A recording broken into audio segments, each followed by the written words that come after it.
Por ejemplo, el sindicato policial, el sindicato de la Policía Nacional, Jusapol, saben ustedes que se manifestó el otro día en Barcelona, el pasado fin de semana, se ha manifestado en esta ocasión, me gustaría que vieran inmediatamente las imágenes, en Madrid, en la calle Ferraz, frente a la sede del Partido Socialista. Se han manifestado Jusapol en la calle Ferraz, frente a la sede del Partido Socialista. Jusapol. Estamos aquí pidiendo la dimisión del presidente del Gobierno, ya que no condena las agresiones producidas el día 29 de septiembre en la manifestación de Barcelona, producidas a su Guardia Civil y a su Policía Nacional. Asimismo, no pide responsabilidades ni al Ayuntamiento de Barcelona ni a la Generalitat por estas agresiones, ni porque no se nos dejó terminar nuestra manifestación, que finalizaba a las 4 y nos tuvimos que ir corriendo a las 2 de la tarde. Bueno, ya han visto ustedes el sindicato Jusapol frente a la sede del Partido Socialista Obrero Español, que es la sede del partido que está en estos momentos gobernando el país. Ya no se manifiestan en Barcelona o frente a la sede de la Generalitat, sino también en Madrid. Con respecto a la violencia que se ha producido estos últimos días en Cataluña, para muchos las llamadas candidaturas de Unitat Popular, que son las CUP, son una de las principales instigadoras. Las CUP hoy se han pronunciado y dicen que no van a acatar los fallos judiciales, más concretamente los fallos que tengan que ver con el Tribunal Supremo. Desde la CUP Crida Constituent lo que estamos pidiendo es que se respete la voluntad del pueblo, que se respete esta voluntad, porque el otro día votamos en un pleno que no aceptábamos, que no acatábamos las suspensiones que provienen de un juez que está pidiendo 30 años de prisión para aquellos que pusieron urnas, que está pidiendo 30 años de prisión por aquellos que procuraron que se pudiera ejercer un derecho tan esencial como el derecho a la autodeterminación. Lo que no puede ser es que un juez decida cuándo tienen derecho a votar y cuándo no determinados diputados. Es esta Cámara la que tiene que tomar esas decisiones, porque esta Cámara representa la voluntad popular. Estos son el partido ultraizquierdista y ultraseparatista, que son las candidaturas de Unitat Popular. Quiero que vean ahora al presidente, al líder, diputado además de Ciudadanos en el Congreso, Albert Rivera, que dice que el presidente Torra tiene, y por eso actúa en consecuencia, las llaves de la Moncloa. A mí lo que me preocupa de todo esto es que España entera esté pendiente de lo que diga Torra. Me parece una humillación que un señor que quiere llamar a la violencia, que alenta a los CDRs, a los comités separatistas, una persona que dice que quiere liquidar el Estado, esté toda España entera por culpa de Sánchez mirando a Torra. Mire, el problema es que Sánchez le ha entregado a Torra las llaves de la Moncloa y Torra es el que decide si Sánchez sigue la Moncloa o no. Y eso es el gran error de Sánchez, es el gran error irresponsable del Partido Socialista. Creo que Sánchez tiene que convocar elecciones cuanto antes para que los españoles no estemos en manos de Torra. No nos lo merecemos. Da igual si votan al PSOE, a Ciudadanos o al PP. Creo que los constitucionalistas debemos estar juntos. Y si hay que aplicar la Constitución, nos tenemos que sentar y asumir que la situación en Cataluña es inaceptable. Es inaceptable que un presidente de la Generalitat no cumpla la ley. Bueno, ya estamos en presencia de Víctor Manuel Seguirat. Buenas tardes. ¿Qué tal? Buenas tardes, Víctor Manuel. Encantado, gracias por estar aquí. Es un honor, ya sabéis que yo siempre que me llamáis, si puedo, estoy aquí. Y además hoy te lo agradezco doblemente porque te hemos llamado hace muy poquito y has conseguido, en fin, has hecho lo posible por venir y aquí estás, cosa que te agradezco doblemente. Muchas gracias. Les decía yo a los espectadores, Víctor Manuel, que tenemos unas imágenes, se han producido esta mañana, de un sindicato policial que se llama Jusapol, que se ha manifestado. Sabes que el pasado fin de semana se manifestaron en Barcelona exigiendo una equidad salarial con los Mossos d'Esquadra y con la Ertzaintza, y también exigiendo cierto reconocimiento por la labor que hicieron la Policía Nacional y la Guardia Civil el pasado 1 de octubre en Cataluña. Bueno, pues este mismo sindicato policial se acaba de manifestar, y vamos a ver inmediatamente las imágenes, frente a la sede del Partido Socialista, la calle Ferraz. Vamos a verlo. Estamos aquí pidiendo la dimisión del presidente del Gobierno, ya que no condena las agresiones producidas el día 29 de septiembre en la manifestación de Barcelona, producidas a su Guardia Civil y a su Policía Nacional. Asimismo, no pide responsabilidades ni al Ayuntamiento de Barcelona ni a la Generalitat por estas agresiones, ni porque no se nos dejó terminar nuestra manifestación, que finalizaba a las 4 y nos tuvimos que ir corriendo a las 2 de la tarde. Ese es el portavoz de este sindicato policial. Y yo, mi pregunta es, aprovechando, Víctor Manuel, que en fin, tú eres un hombre de derecho, un hombre jurista, eres abogado, a los espectadores, que entiendo que como a mí, les llamará la atención, para empezar, que la Policía Nacional tenga aceptado, reconocido el derecho a la manifestación y el derecho... ¿No parece un poco peligroso que los policías se manifiesten frente a la sede de un partido del gobierno? Verás, en primer lugar, con esa sinceridad que me caracteriza, dentro de mi prudencia también, como los televidentes saben, el mundo del derecho es tremendamente complicado, mucho más de lo que las personas creen, muchísimo más. En el derecho a veces 2 y 2 no son 4. Dicho esto, por la cuestión de ser el ejercicio de mi profesión, muchas veces lo que te hace es darte cuenta cómo a veces la interpretación del derecho puede ser de una manera o de otra, y así se aplica una absolución, una condena, y eso es muy delicado. Dicho esto, de una manera breve, contestando a tu pregunta, te diré que si está autorizado y dentro de la legalidad, cualquiera en este caso puede manifestarse dentro de esa legalidad, porque sin ir más lejos, hasta los propios jueces también se manifiestan, y las personas, los profesionales del mundo de la administración de justicia. Otra cosa es que esas manifestaciones no estén autorizadas o que deban de tener una especial autorización, entre comillas, lo de especial, en virtud de la función o actividad que se desarrolle. Pero si están legalmente establecidos, tienen ese legítimo derecho a llevar a cabo esas manifestaciones dentro, repito, de esa legalidad.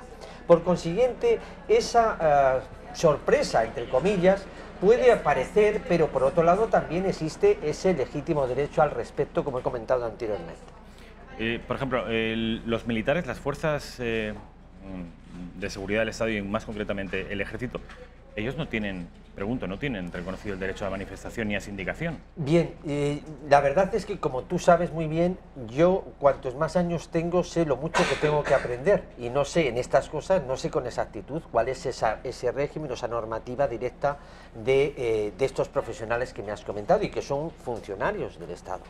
Pero eso no es óbice para que, al margen de que pueda ocurrir esa situación en concreto, yo soy de los que creo que dentro de la legalidad, dentro de esa legalidad, tiene que tenerse el derecho a poder manifestar lo que conforme a una legítima situación debe de realizarse. Es decir, no soy contrario desde ese punto de vista a que las leyes permitan que se exprese, que se exteriorice determinadas cuestiones de determinados profesionales. Eso no quiere decir que todo el monte sea orégano. Por consiguiente, ¿es sorprendente que los policías se puedan manifestar acerca de una cuestión que les afecta directamente y si están debidamente autorizados? Entiendo que sí. ¿Hay alguna situación que les puede perjudicar al respecto? Para eso está la normativa interna que puedan tener y en consecuencia se llevará a cabo tal cuestión. Lo que están manifestando acerca del presidente de gobierno en cuanto a si ha tenido que decir o ha dejado de decir, yo creo que eso, al margen de lo que diga el presidente de gobierno, que es una cuestión política, al margen de ello también estarán las actuaciones judiciales al respecto, ¿no? Esta es un poco la situación que creo que se debe de tener en consideración. Por lo tanto, sí es verdad que hay determinadas profesiones que están limitada el ejercicio de esa manifestación, pero repito, si no hay ninguna cuestión que lo impida, y al margen de ello luego están las normativas o sanciones correspondientes, que luego tendrán las correspondientes defensas, yo soy de los que considero que dentro de esa legalidad, debidamente autorizado, y dentro de la función de cada actividad, pues que en este caso se pueda llevar a cabo una exteriorización dentro, repito, de ese orden público, no de un desorden ni ninguna locura al respecto. ¿Sabe usted, y en tanto que no es usted portavoz de los abogados ni de los juristas españoles, pero es usted un abogado, un jurista español, ¿usted se siente menoscabado en su integridad o en su dignidad laboral cuando desde el mundo del independentismo se acusa y se señala a la justicia española como una suerte de nido de corruptos, de una justicia injusta, de una justicia que que se mueve en base a intereses espurios, las cloacas del Estado, ya usted sabe a lo que me estoy refiriendo. Se hace una enmienda a la totalidad de la justicia española, ya sea el Tribunal Supremo, el Constitucional o los jueces que entiendan los separatistas que no son jueces justos. Bien, primero manifestarte que yo soy un hombre muy solidario, pero no soy nada corporativista. Evidentemente no represento a nadie, represento a mí mismo y represento lo que es mi actividad de colegiación como abogado desde hace más de 30 años. Por lo tanto, muchas veces, aunque en el derecho y en la defensa no vale todo, sí que hay determinadas manifestaciones que entiendo que están fuera de lugar. Y que además el estar eso fuera de lugar debe de demostrarse dentro de esa legalidad.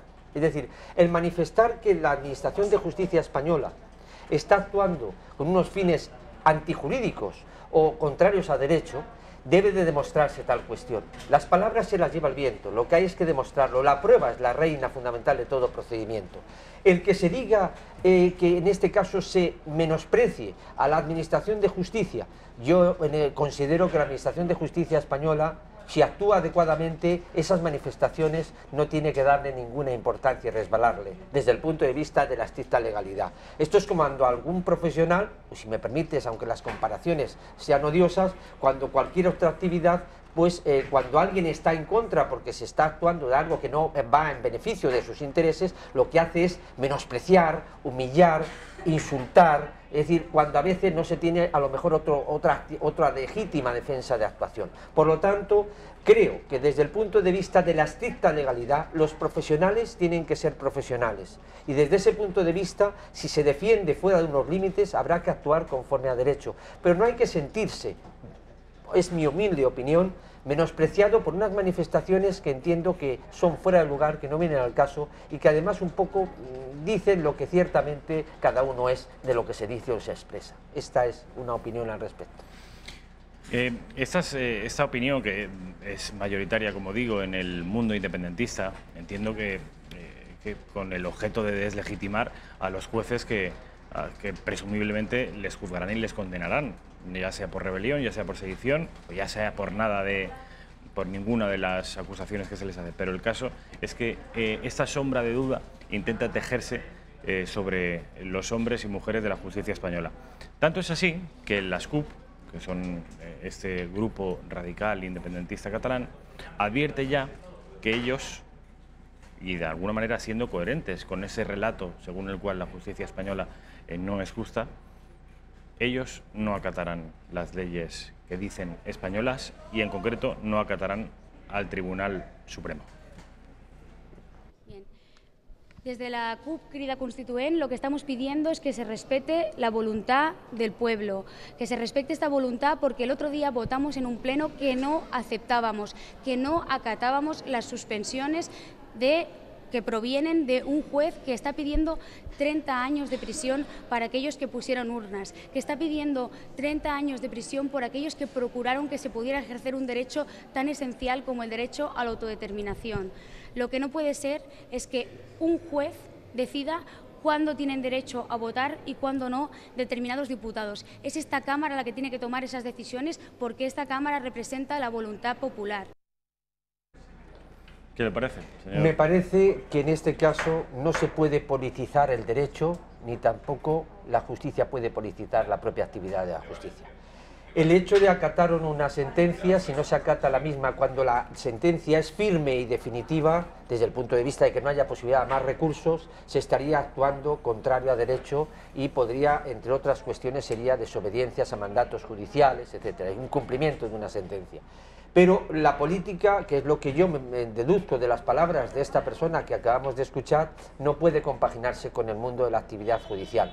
Si un juez está resolviendo de una manera improcedente desde el punto de vista jurídico porque considera esa parte que le está lesionando sus intereses legales y económicos, lo que tiene que hacer es recurrir esas resoluciones. Lo que tiene que hacer es luchar dentro del campo legal.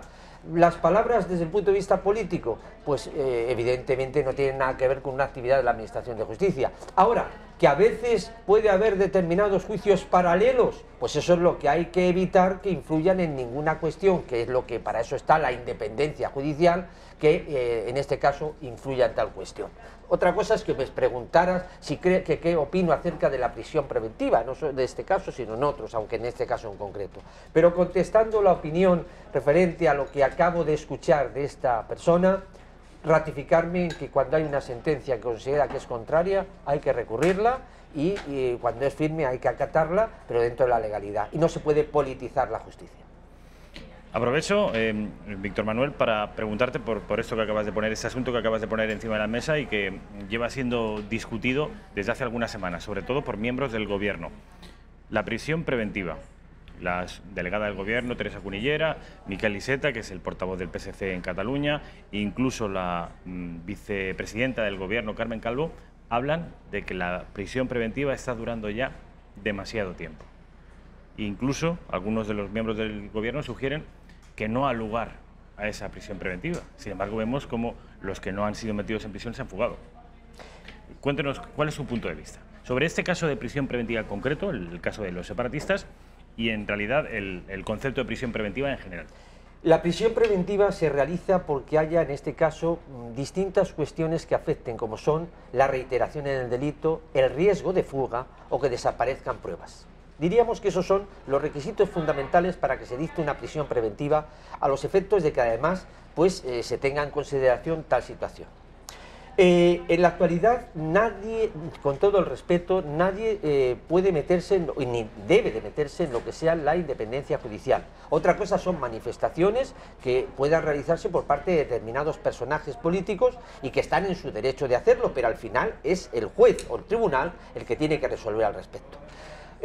Los tres puntos que he dicho anteriormente son fundamentales para lo que se puede llevar a cabo esa prisión preventiva. Yo soy partidario de la prisión preventiva siempre que haya algún punto de estos que he mencionado anteriormente. Si no, creo que es algo que debe de demostrarse y realizarse al cabo del tiempo, porque no puede eternizarse esa prisión preventiva.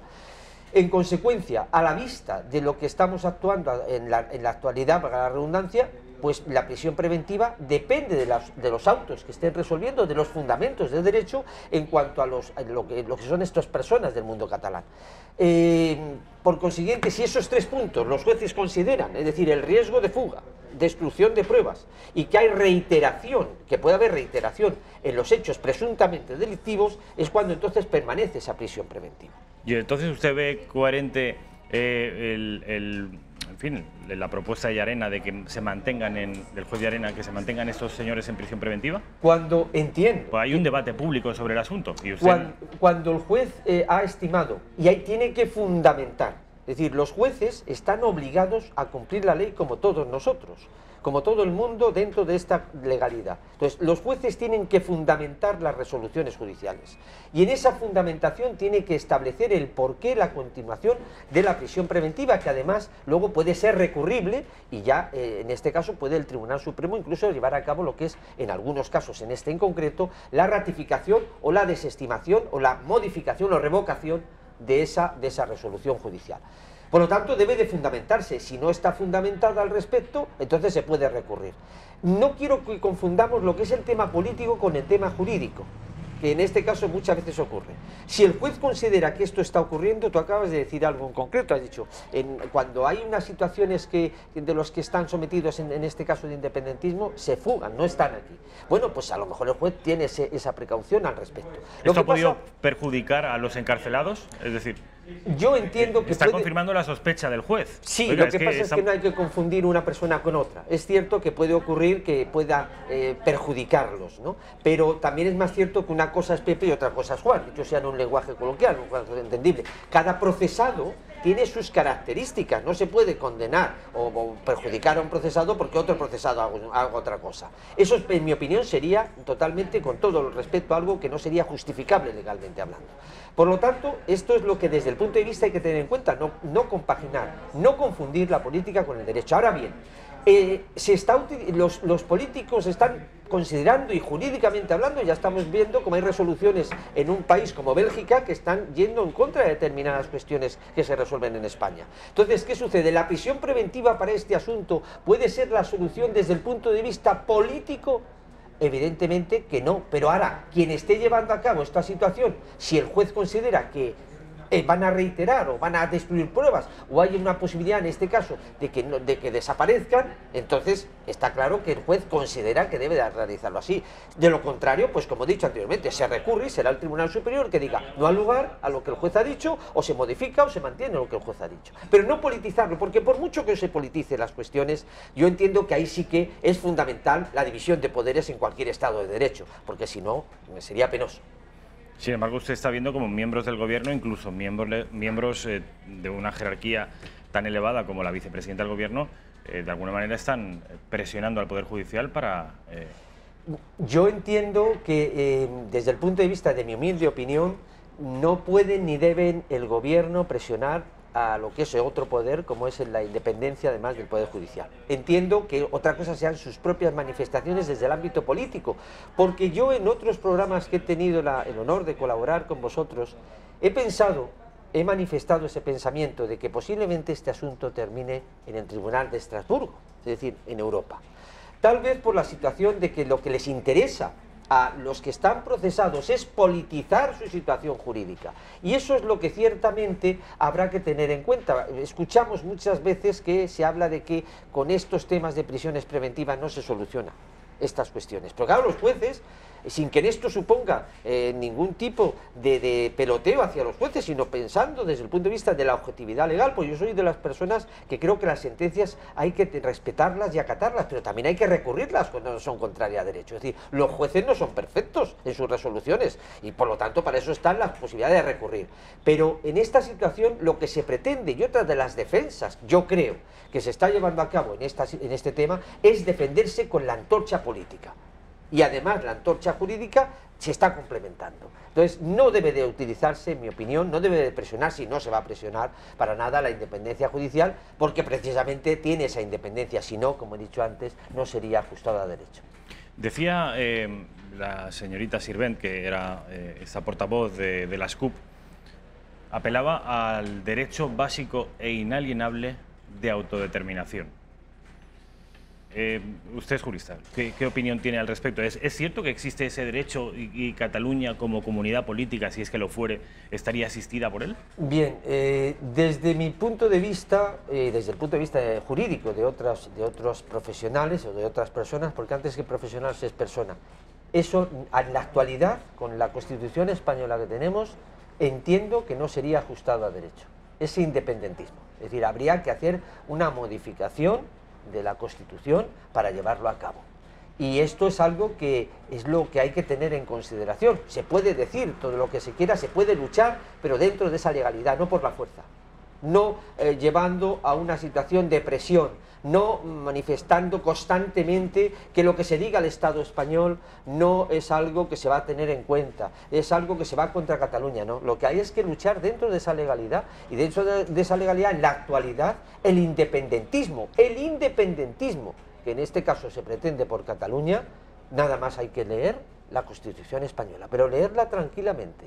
Y para nada entiendo, y entienden muchísimas otros más profesionales, yo soy un auténtico aprendiz, cada día cuantos más años tengo, sé lo poco que sé y lo mucho que tengo que aprender, que en la actualidad ese independentismo que se está alardeando desde el ámbito legal no sería viable. Existe otro problema, otro debate jurídico que, pese a serlo, está a la orden del día, ese debate en las tertulias de televisión, pero incluso también en tertulias entre amigos y de bar, con respecto al presunto delito de rebelión. ¿Habrían caído en él los independentistas o no? Porque saben ustedes que hace falta, es necesario que entre a formar parte del delito el uso de la violencia. Entonces, el juez de Arena acusa a esta gente de rebelión, por tanto les imputa un delito de violencia. ¿Usted qué opinión tiene al respecto? Yo de lo que sé a través de los medios de comunicación, te diría que esto se va a desarrollar fundamentalmente en el plenario. Me gustaría, si me lo permites, muy brevemente, sí, en un lenguaje coloquial, en honor a los televidentes, hablar y explicar brevemente lo que es la diferencia entre el plenario, que es el juicio oral, y lo que es la fase actual, que es la investigación. Fenomenal. En la actualidad lo que se está procediendo es saber si hay indicios razonables de criminalidad. Indicios, no una condena. Por consiguiente, se investiga si es que hay sedición, hay rebelión o hay, en este caso, presunta malversación de caudales públicos. Son los 3 posibles delitos, ¿no? Efectivamente, de lo que a mí he podido escuchar en los medios de comunicación, son los 3 posibles delitos, de los cuales hay algunos procesados o investigados que ciertamente pueden tener más defensas que otros, según lo que se está oyendo en los medios de comunicación.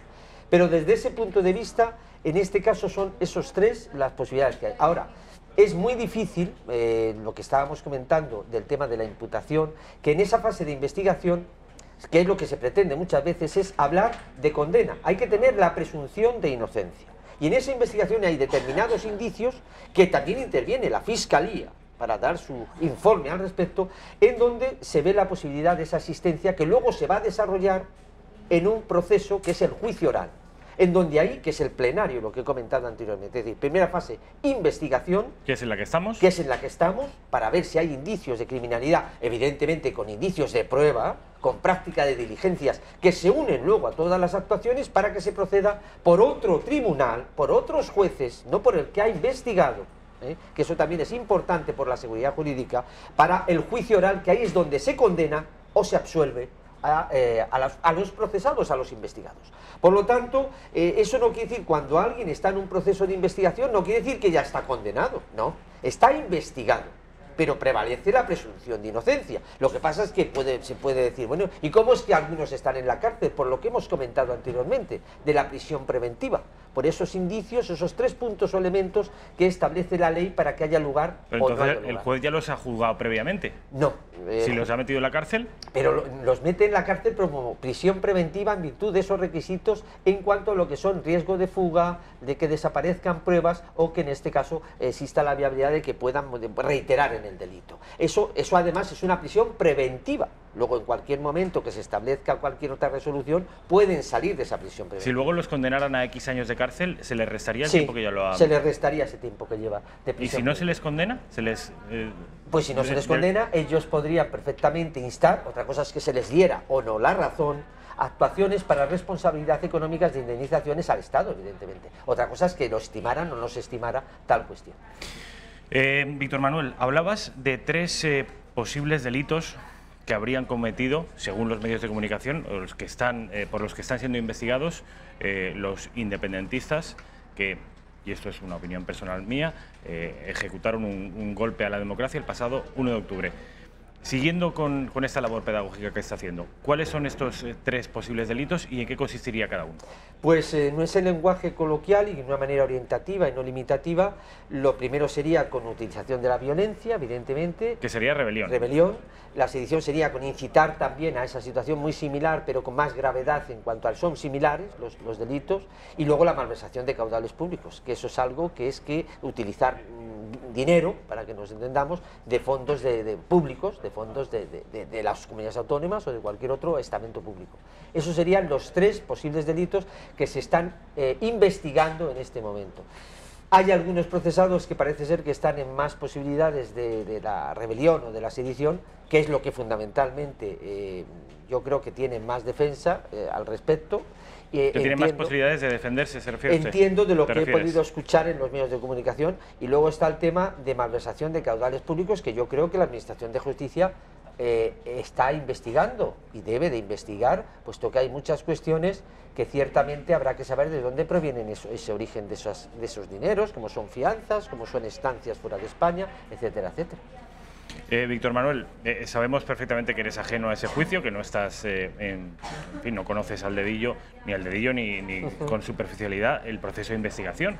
Sin embargo, ¿tendrás una opinión con respecto a este delito de rebelión que está siendo tan discutido? Muchos juristas dicen que difícilmente es encajable, que no ven un nivel de violencia suficiente. ¿Cuál es su opinión? Mi opinión es que yo tampoco veo ese nivel de violencia tan exteriorizado, pero claro, tú lo has dicho antes muy bien, no conozco con exactitud ni con nada de exactitud, diríamos. Pero con lo que sabemos y con lo que hemos visto en la televisión, que lo hemos visto el golpe en directo, cada minuto de cada día, de cada semana, con lo que sabemos, tú dirías que ahí no ha habido... Es un tema muy delicado, desde el punto de vista legal. Es decir, es un tema donde hay que ver si ciertamente se está incitando a esa violencia. Y si se incita a esa violencia, habrá que probar en esa investigación, para luego ir a ese juicio oral, que se ha llevado a cabo. ¿Por qué? Pues porque yo creo que en la fase de investigación se puede considerar que hay indicios de criminalidad. Otra cosa es que luego se condene. Es decir, puede haber, por eso he matizado lo importante de tener en cuenta la diferencia en lo que es la presunción de un posible delito y que luego en un juicio oral ese delito tiene que haber pruebas contundentes, no indicios razonables de criminalidad, sino pruebas. Y en esas pruebas tiene que demostrarse esa incitación a llevar a cabo actuaciones violentas. Otra cuestión serán los temas también que habrá que investigar de malversación de caudales públicos.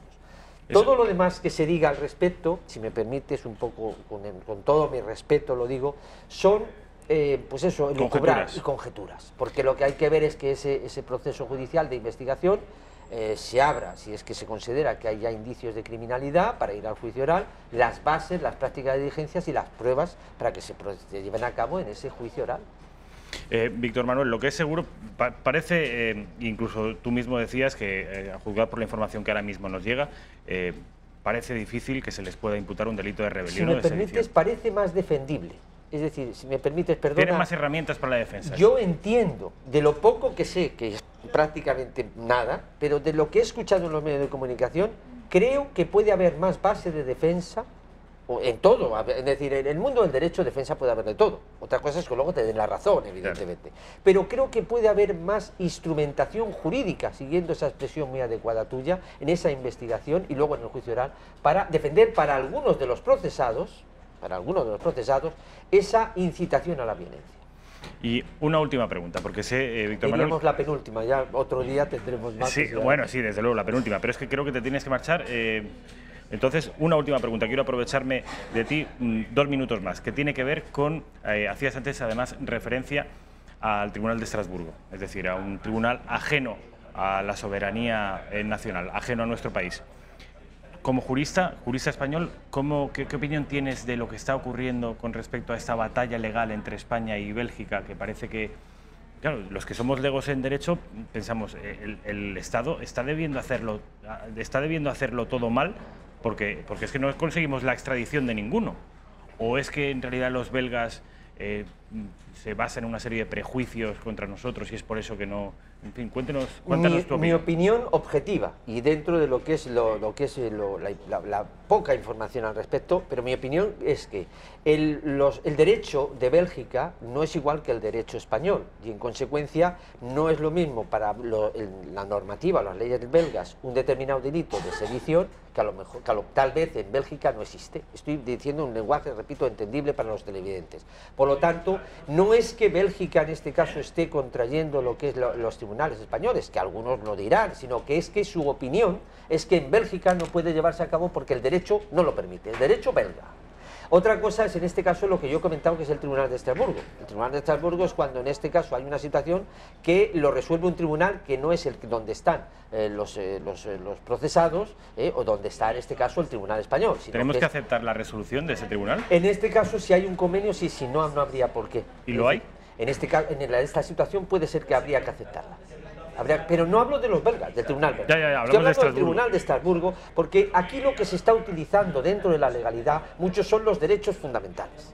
Es decir, por parte de todos los investigados y de todos los que en este caso están, en algunos casos, hay que decirlo con todo el respeto, fugados de la justicia española, están utilizando, entre otras cuestiones, los instrumentos correspondientes a eso, al derecho internacional, referente a la libertad política, a la libertad de expresión, a esos derechos fundamentales que están establecidos en Europa y en el mundo. Y España es un país de Europa.